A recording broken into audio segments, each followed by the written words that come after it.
Budget आने वाला है और अभी जनरल गुलाम मुस्तफ़ा ने भी जिक्र किया कि एक अकाउंटेबल गवर्नेंस का स्ट्रक्चर जो है वो पॉलिटिशियंस को देना चाहिए। इकॉनमी उसमें एक सेंट्रल रोल प्ले करती है। लोगों की ज़िंदगियों में आसानी हो तो वो खुशी महसूस करेंगे, लेकिन रोज़ महंगाई बढ़ रही हो, बिजली के बिल देने के लिए जेब में पैसे ही ना हो और पता चले कि अगला पेट्रोल भी महंगा हो गया और गैस भी महंगी होने वाली, तो अगले महीने क्या करेंगे। तो आरिफ हबीब साहब, आपको खुशामदीद भी कहूँगा। आप फरमाइए कि इस बजट में हुकूमत को किन चीज़ों पर नज़र रखनी चाहिए और कैसे। मुझे तो लगता है जो अर्बन मिडिल क्लास है, लोअर मिडिल क्लास है, उसका जिंदा रहना ही बड़ा मुश्किल है, उसको बचाने के लिए कुछ करना पड़ेगा। देखिए, आई थिंक जो चीज़ें लोगों को जो है वो मैटर करती हैं, वो तो आई थिंक पहले से ही जो है हुकूमत ने उस पर फैसले कर लिए हैं।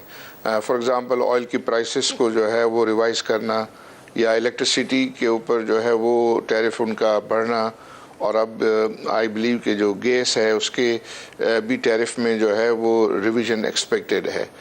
बजट में बाकी जो मामलात जो रह जाते हैं वो मैं समझता हूँ कि वो तो ये है कि हमारे जो टारगेट्स हैं, रेवेन्यू टारगेट्स, उनको मीट करने का एक चैलेंज होगा। और उसमें जैसा कि हम सुनते हैं कि इस दफ़ा जो है वो कोई 7,200 बिलियन का टारगेट जो है उसकी बात हो रही है, और उसके लिए फिर ये है कि 1.1 ट्रिलियन या 1100 बिलियन की एडिशनल रेवेन्यूज़ की बात हो रही है।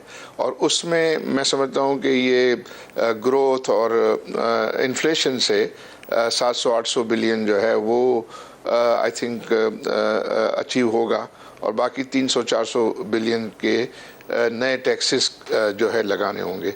और उसमें आई बिलीव कि ज़्यादा जो एवेन्यूज़ इस वक्त गवर्नमेंट के पास हैं वो ये है कि सब्सिडीज़ को विड्रॉ करना। अगर मुख्तलिफ़ जगहों पे जो सब्सिडीज़ हैं उनको अगर गवर्नमेंट विड्रॉ करती है तो मैं समझता हूँ कि ये 300-400 बिलियन जो है वो ये अचीव कर सकती है। तो उसमें ऐसे शोबे भी हैं कहाँ से विड्रॉ की जा सकती है सर?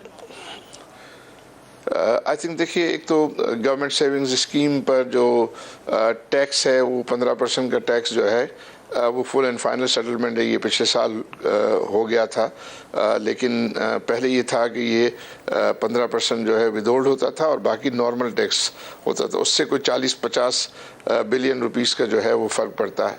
आई थिंक फर्टिलाइज़र पे जो है वो सेल्स टैक्स की एग्जिम्शन है। अगर फर्टिलाइज़र पे जो है वो एग्जिम्शन ये ख़त्म होगी तो उससे जो है वो भी कोई 100 बिलियन के करीब जो है वो गवर्नमेंट के रेवेन्यूज़ जो है वो बढ़ सकते हैं।